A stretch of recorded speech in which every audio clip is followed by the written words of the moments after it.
जो वसुधैव कुटुंबकम की बात करता है वही इस देश पर राष्ट्र राज करेगा, न कि अफजल हम शर्मिंदा है तेरे कातिल जिंदा है ऐसे नारा लगाने वाले लोग इस देश पर राज करेंगे। जिनके यहाँ ईडी का छापा पड़ रहा है वो संविधान बचाएंगे, चारा घोटाला वाले संविधान बचाएंगे। मंदिर से रोजगार उत्पन्न होता है। मैं चैलेंज के साथ कहना चाहूंगा, अगर किसी सरकार में माई के लाल में दम है तो जितने भारत में मंदिर है उस मंदिर को ट्रस्ट से मुक्त कर दे। देखो भारत को लाले पड़ जाएंगे खाने के लिए। मंदिर से रोजगार हर किसी को मिलता है, किसी एक जाति एक मत एक मजहब को नहीं, हर व्यक्ति को मंदिर से रोजगार मिलता है। पीडीए भी बीजेपी के साथ है, पिछड़ा दलित और अल्पसंख्यक सब बीजेपी के साथ है। मैं बता दूं। पंडित क्या नाम है आपका? भार्गवानंद जी, प्रतापगढ़ से हूँ, उत्तर प्रदेश की धरती से हूँ, अवध क्षेत्र से आता हूँ। उत्तर प्रदेश से आप हैं? हाँ। उत्तर प्रदेश के माहौल में, क्योंकि दिल्ली का रास्ता उत्तर प्रदेश से होकर गुजरता है, तो क्या कुछ माहौल आपको लग रहा है? नहीं, उत्तर प्रदेश में तो कमल खिल चुका है। करके कमलापति का ध्यान लगा दो, कमल पर निशान ही आम जनमानस ने विचार बना लिया है, अपना मत बना लिया है। क्योंकि जो राष्ट्र की बात करेगा वयम राष्ट्र जागृयामः वसुधैव कुटुंबकम, उसको लोग ला रहे हैं, तो निश्चित है अपने आप चारों तरफ आप सर्वे कर रहे होंगे तो आपका भी अपना ही निजी अनुभव होगा कि चारों तरफ कौन सत्ता में आया है कौन नहीं आ रहा है। अभी वर्तमान स्थिति जो है ये तो विपक्ष जा चुका है, विपक्ष अभी दिख ही नहीं रहा है, दूर दूर तक नहीं दिख रहा है। मैं ना तो भाजपा का हूँ, ना कांग्रेस का, ना सपा का, ना भाजपा का, सपा का, किसी भी पार्टी का मैं प्रवक्ता नहीं हूँ। लेकिन एक नागरिक के नाते, एक संत के नाते, एक कथावाचक के नाते, एक विद्वान पंडित के नाते मैं ये कहना चाहूंगा, जो राष्ट्र का है, जो देश का है, जो वसुधैव कुटुंबकम की बात करता है वही इस देश पर राष्ट्र राज करेगा, न कि अफजल हम शर्मिंदा है तेरे कातिल जिंदा है ऐसे नारा लगाने वाले लोग इस देश पर राज करेंगे। ऐसे लोगों को देश ठुकरा चुका है, इस देश के आम जनमानस ठुकरा चुके हैं। यहाँ पर केवल जो लोग देश की बात करेंगे और राष्ट्र को आगे ले जाने की बात करेंगे, इस राष्ट्र को चारों तरफ हर देशों में विदेशों में जहाँ इनकी एक नींव मजबूत करेंगे, लोग उन्हीं को ला रहे हैं, उन्हीं को जो लाए थे वही आएंगे। मतलब कोई परिवर्तन हो रहा नहीं है, जो था वही रहेगा। हाँ, लेकिन आप कह रहे हैं परिवर्तन नहीं हो रहा है, लेकिन विपक्ष ने जो जिस तरह से दहाड़ लगाई है, कह रहे हैं कि संविधान को बचाना है तो मोदी जी को हटाना है। अच्छा, संविधान उनको खतरे में नजर आ रहा है तो सब मिल करके संविधान बचा रहे हैं। वही एक जो जिनके यहाँ ईडी का छापा पड़ रहा है वो संविधान बचाएंगे, चारा घोटाला वाले संविधान बचाएंगे। अरे जिनके यहाँ बैंक अकाउंट कोर्ट ने सीज कर दिया था किसी कारणों से कुछ पैसों को लेकर के, वो संविधान बचाएंगे। जिनके यहाँ सम्मान जा रहा है वो संविधान बचाएंगे।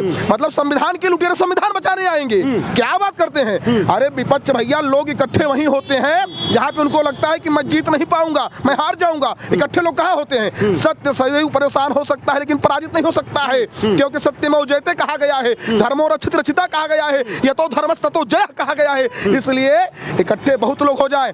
आपको अगर रामचरितमानस में बताना चाहूंगा, तो रावण जब हताश हो गया था उसने कहा कि चारों तरफ से जितने असुर हैं सारे असुरों को बुला लो और बुला करके कह दो कि सब लोग आ जाओ भाई, और आ करके एक साथ आज असुर जाति को बचाने के लिए इकट्ठे हो जाओ। मैं एक उदाहरण आपको दे रहा हूँ। तो ये जब होई धर्म के हानि बाढ़ ही सुरधम अभिमानी, तो लोग इकट्ठे तो होते ही हैं, लेकिन जो वास्तविकता है, जो मूल है, जो जनाधार है, वो सब जानते हैं। आम जनमानस हर एक चीज जानती है, हर एक बात जानती है, वो किसी के बहकावे में आने वाली नहीं है। आप आओ मंच से राजनीतिक बयान दे दो, झूठे झूठे जुमले दे दो, इससे जनता पसंद नहीं होगी। जनता को काम चाहिए भाई, काम। बहुत दिनों तक जनता के लिए कहा गया कि काम तो मोदी जी ने कुछ किया ही नहीं है। इस बार सफाया निश्चित है, 400 पार का नारा झूठा है। नहीं, मैं एक छोटा सा प्रश्न आपके चैनल के माध्यम से विपक्ष वालों से करना चाहता हूं कि विपक्ष कहता है बेरोजगारी है।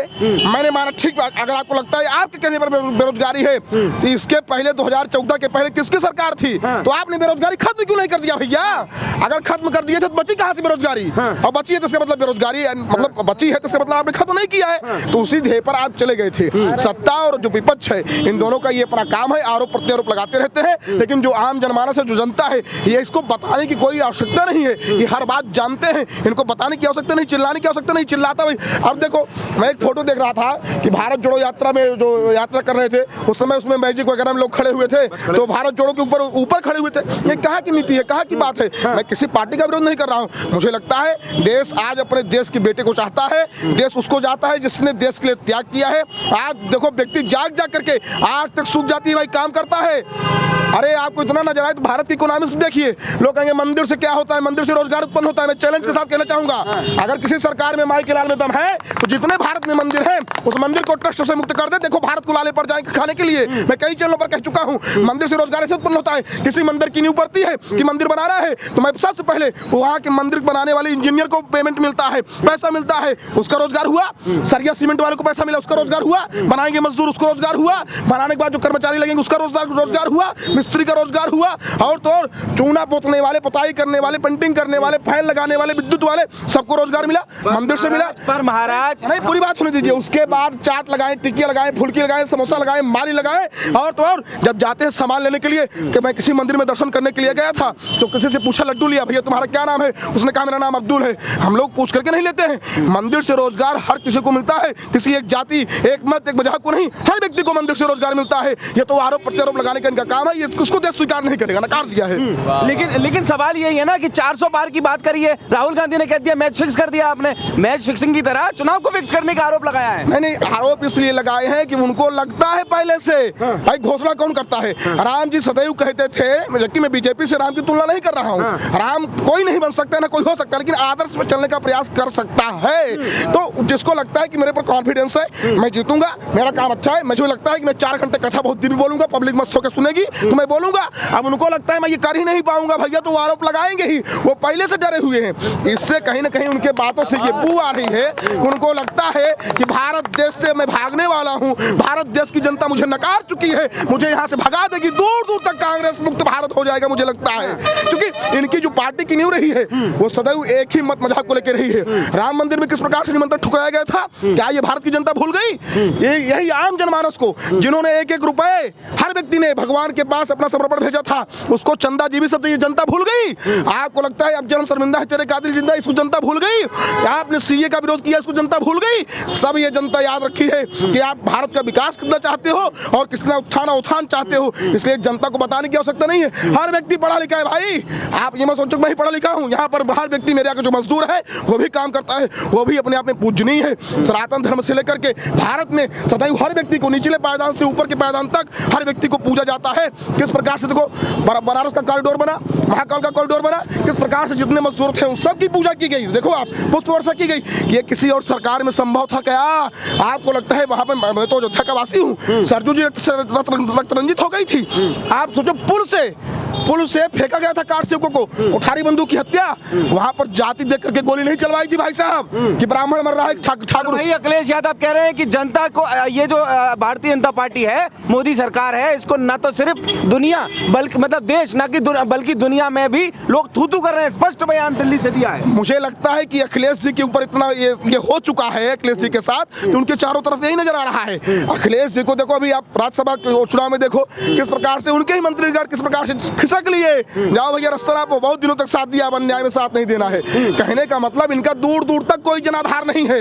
आप विकास देखोगे तो यहाँ पर लखनऊ में आप उपस्थित हो, लखनऊ की आम जनमानस यहाँ पर खड़ी हुई है, रोडों का विकास देखिए, बनारस में आप जाइए, बनारस का विकास देखिए, महाकाल का देखिए, अयोध्या के देखिए, भाई साहब कितने टूरिस्ट अयोध्या आ रहे हैं। अभी जो 2 लाख 2.5 लाख पब्लिक एक दिन में दर्शन कर रही है, तो उससे कितने लोगों को रोजगार मिल रहा है, इसको आप सोचो ना, इसको क्यों नहीं सोचते हो? आप तो केवल राजनीति। अरे तो सिर्फ राम पे वोट मिलेगा, काम पे वोट नहीं मिलेगा। अरे मैं तो सनातनी हूँ, मैं तो गर्व से कहूंगा अगर राम के ऊपर राजनीति भारत देश में हो और हर व्यक्ति राम को आदर्श मान करके राजनीति करे तो मेरे लिए गर्व का विषय होगा और ये मेरे लिए गौरव का विषय होगा। लेकिन ये लोग करें तो, लेकिन ये लोग राम को लेकर के नहीं करना चाहते हैं, ये लोग इधर उधर की राजनीति करना चाहते हैं। यही तो शर्म की बात है, ये लोग विदेशों की नीति पर राजनीति करना चाहते हैं। आप देश में मन मना चुके हैं, चाहे पंथ अनेक हो, हम सब हिंदू एक हो। आपके चैनल के माध्यम से तमाम दर्शकों को कहना चाहूंगा, भैया चुनावी जुमलों में मत आना, इनके कहने पर जातिवाद में मत बटना। जाति मत मजहब तो इस संविधान वालों ने बांटा है, पिछड़ा अति पिछड़ा दलित अंचा पंचा जितनी बनी हुई है जातियां, इसको कौन बनाया है? इन लोगों ने बनाया है। कहने का मतलब एक मत होकर के, जैसे 2014 था, जैसे 2019 इत्यादि था, उसी प्रकार आज भी एक मत होकर के एक स्थान पर अपने राष्ट्र को यदि विकसित करना है, विकास के साथ साथ विश्व पटल पर भारत का झंडा लहराना है, वंदे मातरम गूंजाना है, तो एक मत होकर के वहीं वोट देना जहां वोट दिए थे। आपके चैनल के माध्यम से तमाम दर्शकों से कहना चाहूंगा। लेकिन पीडीए से चुनाव लड़ रहा है इस बार अखिलेश यादव, उत्तर प्रदेश में पीडीए का दावा कर रहे हैं और पीडीए कह रहे हैं कि 80 हटाओ, 80 लाओ, भाजपा हटाओ। अरे पीडीए के जो नेतृत्व करने वाले हैं तो उन्हीं पीडीए को नकार करके पल्लवी पटेल चली क्यों गई? वो उनकी पार्टी से गठबंधन की थी, कहा ये ठगबंधन है, ये पीडीए का साथी नहीं है, ये पीडीए पिछड़ा अंचा पंचा यही करके तो ये बांटे हैं और इसी में भारत देश बंटना नहीं चाहता है, क्योंकि भारत देश बंट के कर देख लिया आए, बिखर करके देख लिया है। मुगल आए, अंग्रेज आए, यहूदी आए, ये सब आकर के हमें आपस में फूट डाल करके राजनीति करके भारत में फूट डालो, राजनीति करो, यही किए हैं। अब यहाँ की जनता उस इतिहास को जान करके जान गई है मुझे फूटना नहीं है, मुझे एकजुट होकर के, क्योंकि संघीय शक्ति कलम युगे एकता में शक्ति है और एक होकर के भारत का विकास करना है। यहाँ की जनमानस जान चुकी है, ये फूट में नहीं आएगी। वो पीडीए का नारा लेकर के अपनी तबली अपना राग बजाते रहे, वहीं बैठ करके अपना बजाए, यहाँ कोई सुनने वाला नहीं है। और पीडीए मैं भी बीजेपी के साथ है। क्या कह रहे? पीडीए भी बीजेपी के साथ है, पिछड़ा दलित और अल्पसंख्यक सब बीजेपी के साथ है। मैं बता दूं, मुस्लिम में शहनवाज हुसैन इत्यादि जो थे वो सब इसमें है। देख रहे हो ना, मुस्लिमों बता रहा हूँ ना, गुलाम नबी आजाद कांग्रेस के वरिष्ठ नेता थे, किन्हीं कारणों से कांग्रेस छोड़ दिए। अगर इतनी अच्छी कांग्रेस है, ये सब पीडीए के समर्थक हैं और मानने वाले हैं, पीडीए इसलिए इनको लग रहा है, ये सोच रहे हैं जो 2-4-10 सीट मिल करके अपनी पार्टी को बचाना है, इसलिए पीडीए का नाम ले, कम से कम 2-4 सीट मिल करके इज्जत रह जाए, इज्जत रखने के लिए पीडीए का नाम ले रहे हैं। लेकिन पीडीए भी जान चुका है, तमाम मेरे मौलवी हैं, तमाम मेरे लोग हैं, वो कहते हैं कि भारत मुझे विकास चाहिए, मुझे राजनीति नहीं चाहिए। सीए का सम्मान पता नहीं कितने मौलवियों ने मिल करके किया है महोदय, ये तो नकारे हैं, लेकिन मिल करके लोगों ने किया है। मुझे बंगाल नहीं चाहिए, ध्यान देना, मुझे चाहिए तो उत्तर प्रदेश पूरे भारत में चाहिए। उत्तर प्रदेश की जो राजनीति है, जो सत्ता है, ये पूरे भारत में एक अक्षुण्ण होनी चाहिए, ताकि हम लोग समझ सकें कि अपराध को मिटाने की शक्ति कैसे होती है, अपराधों से निपटने का जज्बा कैसे आता है। हम डरते नहीं हैं, हम अपराध जब देखते हैं तो सजा कार्रवाई करते हैं, और कार्रवाई करते वक्त मत और मजाक नहीं देखते हैं। कोई माइक आरोप लगा, लेकिन मुख्तार अंसारी की मौत पे आरोप लगा, उन्होंने कहा कि भाई जहर दे के मार दिया। धनंजय सिंह जी जेल गए, ठाकुर थे ना, फूल गए, विकास दुबे मारे गए, तब तो आरोप नहीं लगा था, और इन पे आरोप लग गया। क्या है कि नौटंकी है यार, राजनीति की नौटंकी करते हो, कब तक ये नौटंकी करोगे? यही नौटंकी करके देश को बर्बाद करने की क्षमता तुम्हारे अंदर नहीं है, और न कर पाओगे, क्योंकि भारत देश नौटंकी समझ चुका है। मुख्तार का नाम लेकर के तुम अपनी राजनीति रोटी सेकना चाहते हो, ये भारत देश होनी चाहिए। और बिहार के नेता पप्पू यादव ने साफ आरोप लगाया कि हत्या कर दी गई। ये भारत देश की जनता समझ ले, लोग ब्राह्मणों के ऊपर आरोप उठाते हैं, विकास दुबे ब्राह्मण था, कितने ब्राह्मण विरोध करने गए थे वहां पर बताओ, जब विकास दुबे मारा गया था? क्योंकि हम लोग धर्म के साथ रहते हैं, हम लोग अधर्म का साथ नहीं देते हैं, इसलिए हम लोग कहते हैं ततो धर्म सतो जया, ततो धर्म सतो जया। जो धर्म पर है वो मेरा है, जो धर्म पर नहीं वो मेरा नहीं है। जाति मत मजाक की बात नहीं है, जाति मत मजाक तो ये लोग बात करते हैं। अपराध करो और अपराध करने के बाद मेरे पास आओ, मैं संरक्षण दूंगा। यही तो इस देश से खत्म हो रहा है, जो राजनीतिक संरक्षण अपराधियों का था वो इस देश से खत्म हो रहा है, और ये खत्म होते चला जाएगा, धीरे धीरे सब काम हो रहा है, हो जाएगा। हाँ। पर महाराज ये आपका एक संत की तरह बोल रहे हैं, क्योंकि योगी जी मुख्यमंत्री हैं, हो सकता है कि आपका प्रेरणा उनमें हो, लेकिन क्या सिर्फ राम पर, मैंने सवाल किया, सिर्फ राम पर वोट या फिर काम पर भी वोट? क्योंकि राम के साथ, क्योंकि बिग बॉस भी आरोप लगा रहा है कि सिर्फ राम पर आप लोग वोट मांगना चाहते हैं, भाजपा राम पे वोट मांग रही, काम पर नहीं। देखिए आप मीडिया वाले हैं, 2 मिनट बात समझिएगा। आपने कहा कि हो सकता है आपका योगी जी से कांटेक्ट हो, यद्यप मेरा कांटेक्ट है या नहीं मैं आपकी मीडिया के माध्यम से ये नहीं कह सकता, ये मेरी अंदर की बात है पहली बात तो, और लेकिन आप खंगालेंगे तो मैं किसी पार्टी का नहीं हूँ दूर दूर तक। दूसरी बात, आप ये देखिए, आपकी अदालत में न्यू NDTV पर आए हुए थे सचिन पायलट जी, बैठे थे और रजत शर्मा जी प्रश्न पूछ रहे थे। सचिन पायलट जी ने कहा मुझे लगता है कि मीडिया दूर दूर तक हमारे लोगों को, जो कांग्रेस है, सपा, मतलब जो विपक्षी पार्टियां हैं जो करती हैं उसको दूर दूर तक लोग दिखाते सुनाते नहीं है। मीडिया वाले भी वो भी एक ढपुल लेकर के चलते हैं। आपके ऊपर आरोप लगाए थे, मतलब चतुर्थ के ऊपर आरोप लगाए थे। उस समय रजत जी ने कितना मस्त जवाब दिया था सचिन जी को, क्या पता है? कहा सुनो भैया सचिन, अगर आज हम लोग केवल बीजेपी को दिखाते, कांग्रेस को ना दिखाते, सपा को ना दिखाते, बसपा को ना दिखाते, तो आपकी अदालत में 1 घंटे 1.5 घंटे के एपिसोड में कांग्रेस के वरिष्ठ नेता सचिन पायलट न बैठे होते।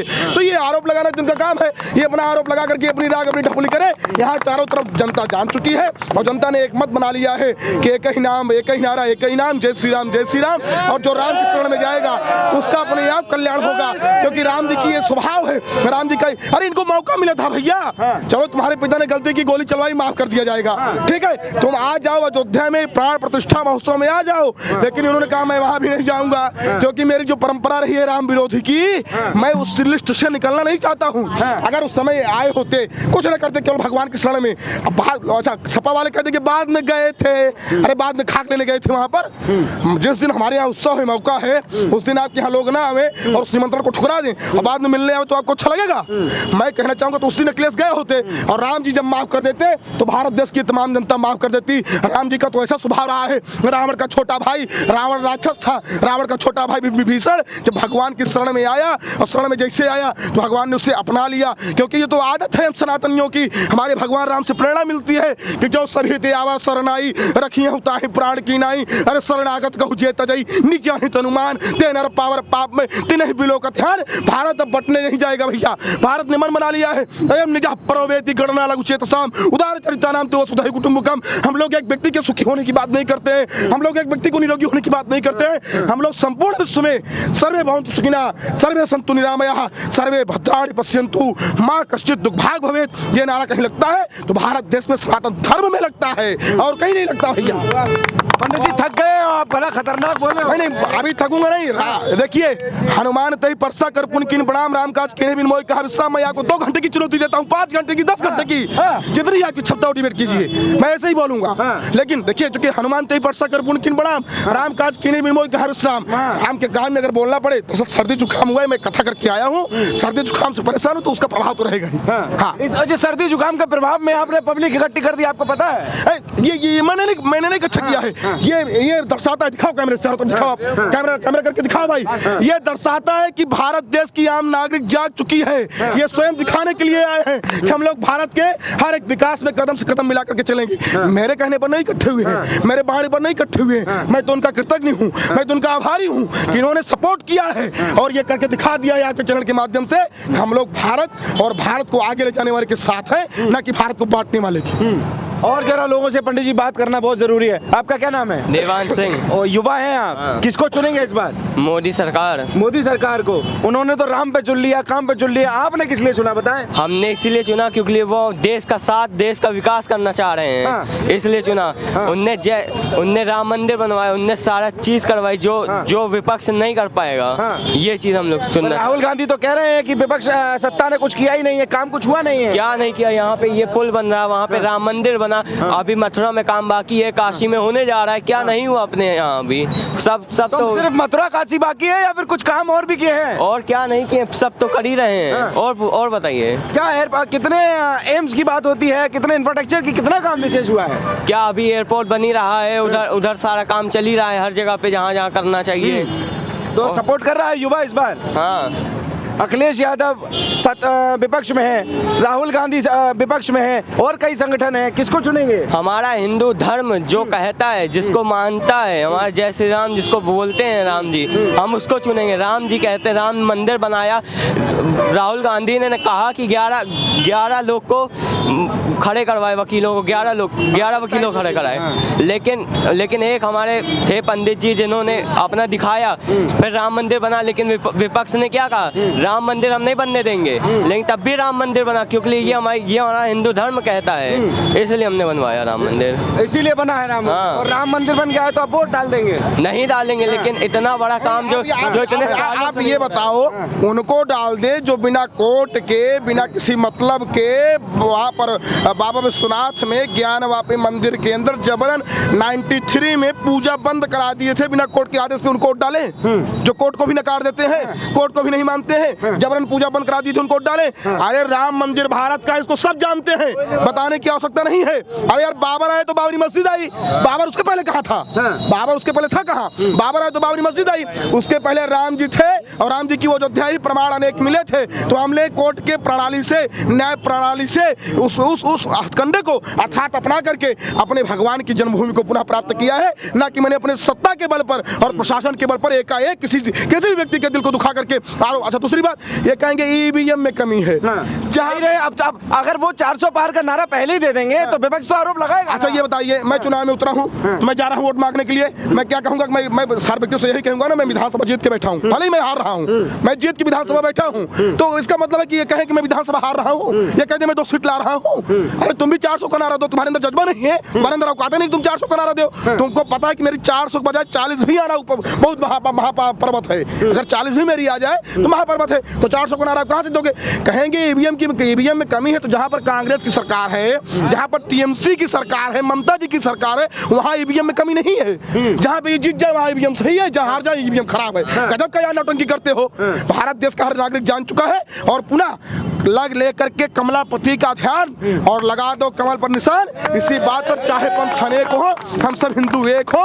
जय श्री राम, वंदे मातरम, भारत माता की जय। जय जय श्री राम। लेकिन 400 पार का आप तो कह रहे हैं 400 पार, सत्ता ने कह दिया 400 पार, कह रहे हैं 200 भी मुश्किल है इस बार, जनता नकार रही है और इस बार बदलाव निश्चित है। अच्छा, इस बार कह रहे हैं, अगले बार वो कह रहे थे 370 भी नहीं आएगी, अगले बार तो ये भी कह रहे थे, आ गया तो क्या हुआ?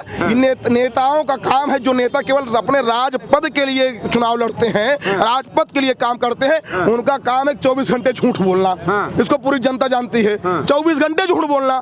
तो वो उस परिपाटी को ये लोग अछूत बनाने के लिए वही कर रहे हैं। कौन झूठ बोल रहा है, सत्ता पक्ष या विपक्ष पक्ष, कौन झूठ बोल रहा है? नहीं, विपक्ष बोल रहे हैं। क्यों विपक्ष झूठ बोल रहा है? विपक्ष पूरी तरह से बोल रहा है, क्योंकि उसको मालूम है वो जीतने लायक है ही नहीं।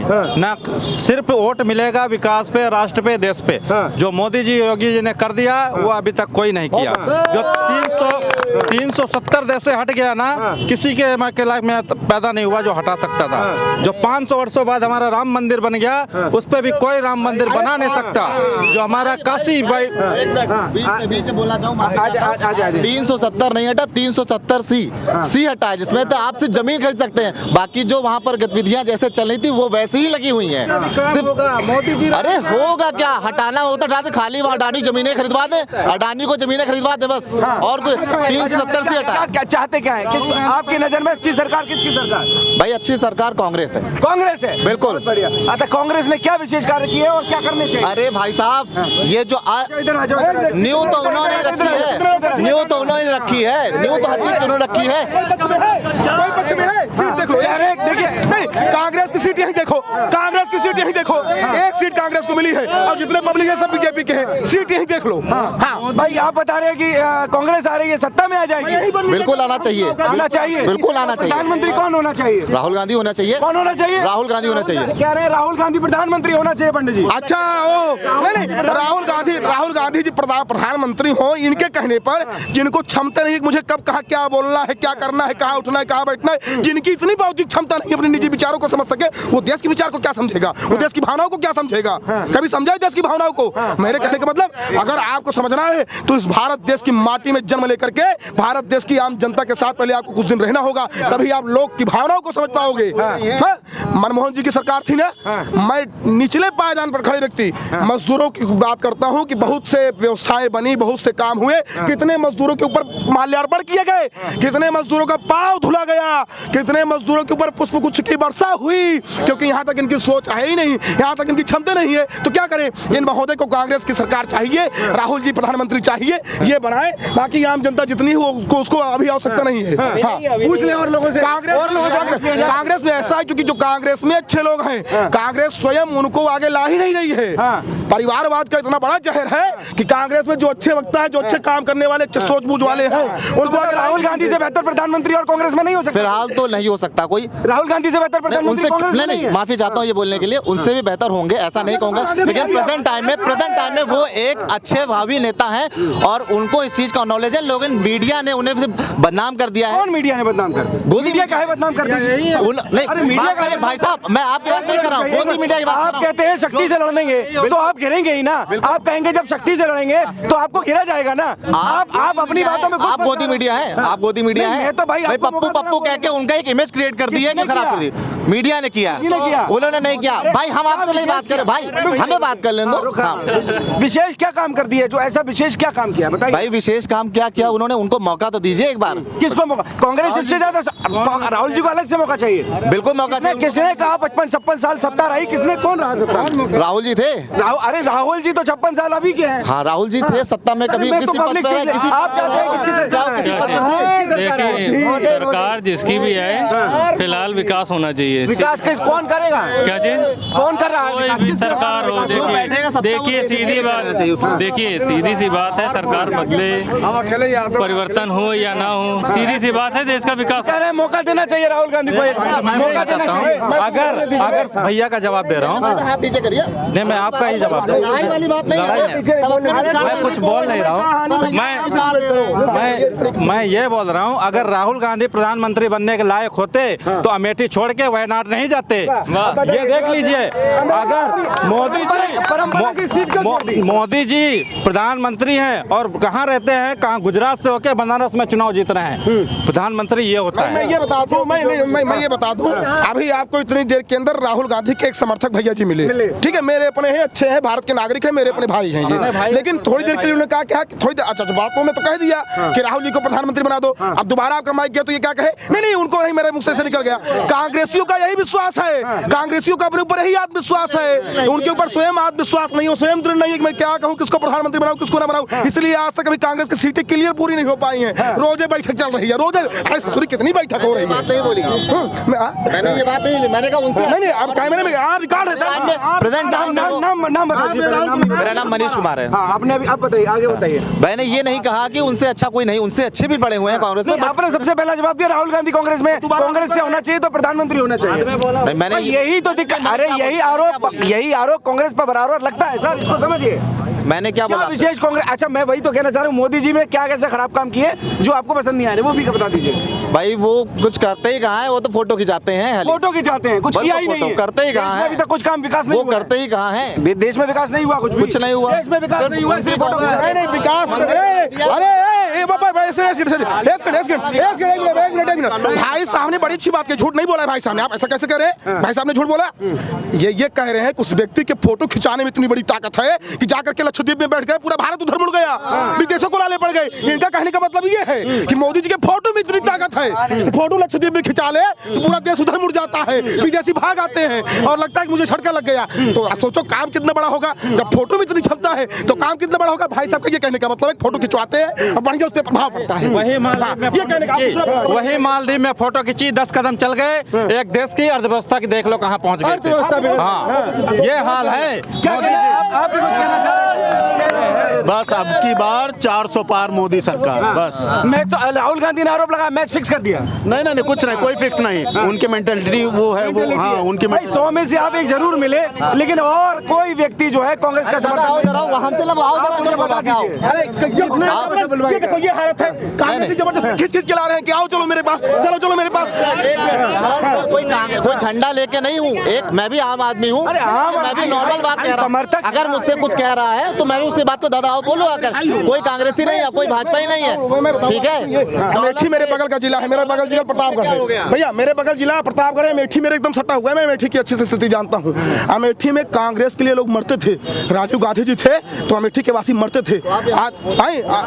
मैं लखनऊ में क्यों, अमेठी का व्यक्ति लखनऊ नहीं आ सकता, अमेठी का व्यक्ति लखनऊ नहीं आ सकता, ऐसा है क्या? तो फिर आपने कहा कैसे आ गए? तो मैं ये बताऊं, अमेठी के लोग दूर दूर तक जहां घर है उनका कांग्रेस मुक्त चाह रहे हैं अमेठी। अगर इनकी सुनिए, अगर इनकी अपने लोग भावना होती, अपने घर से प्रेम होता, लगा होता, तो गांधी परिवार का कोई भी सदस्य आकर के अमेठी से चुनाव लड़ता तो लगता कि इन्होंने अपने घर का सम्मान और स्वागत किया। इनको लगा यार राजनीति में सत्ता वहां मिलेगी नहीं, नाम क्यों खराब करें, चलो उत्तर प्रदेश से छोड़ो, रायबरेली भी छोड़ रहे हैं, मैं बता दे रहा हूँ। अच्छा ये सवाल है तो मैं लेता हूँ, परंपरा की सीट जो इनकी थी, खानदानी सीट भाई कही जाती थी, क्यों छोड़ दी गई बताइए।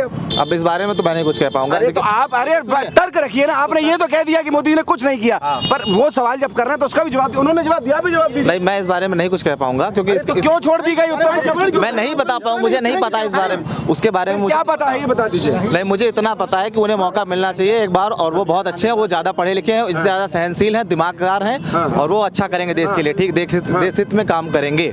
मोदी जी डॉलर का रेट कैसे डाउन हो रहा है, जब वो सत्ता में नहीं थे तब वो कहते थे प्रधानमंत्री महंगाई का मां नहीं बोलते हैं, आज वो कुछ बोलते हैं, आज वो एक भी इंटरव्यू को नहीं करते हैं, वो किसी भी प्रेस रिपोर्टर से, जैसे महंगाई की बात कर रहे हैं आप? हाँ महंगाई बात कर रहा हूँ, ठीक है, किसी भी प्रेस रिपोर्टर से प्रेस वार्ता क्यों नहीं करते, कॉन्फ्रेंस जो 1-to-1 होती है वो क्यों नहीं करते? प्रधानमंत्री क्या, कब कौन से प्रधानमंत्री ने कॉन्फ्रेंस की थी? बिल्कुल की अभी मैं फोन खोल के आपको थोड़ा सा निकालना चाहूंगा, प्रधानमंत्री की बात कर रहा हूँ मैं अभी भाई, उसके लिए डेटा मैं इंटरव्यू के लिए मैं तैयार थोड़ी ना, मैं तो यहाँ से निकल रहा था यार, कोई नहीं, हम रैंडम बात कर रहे हैं। इन्होंने क्या कहा, भाई साहब जवाब लीजिएगा। इन्होंने कहा कांग्रेस में राहुल गांधी जी से अच्छा पढ़ा लिखा कोई नहीं है। आप ये बताइए किसी पार्टी में सर्वोत्कृष्ट पद किसका होता है? राष्ट्रीय अध्यक्ष का होता है भाई, यही तो होता है। किसी भी पार्टी में सर्वोत्कृष्ट पद राष्ट्रीय अध्यक्ष का होता है। आदरणीय मल्लिकार्जुन खड़गे जी खड़े थे, गए थे उनके समाधि पर माल्यार्पण करने के लिए दिल्ली में, उनके बगल आदरणीय सोनिया जी खड़ी थी, उनके बगल माननीय राहुल गांधी जी जो भैया के पढ़े लिखे अच्छे नेता है वो खड़े थे, मेरे नहीं है भैया के। तो पता है छाता किसके ऊपर लगा था?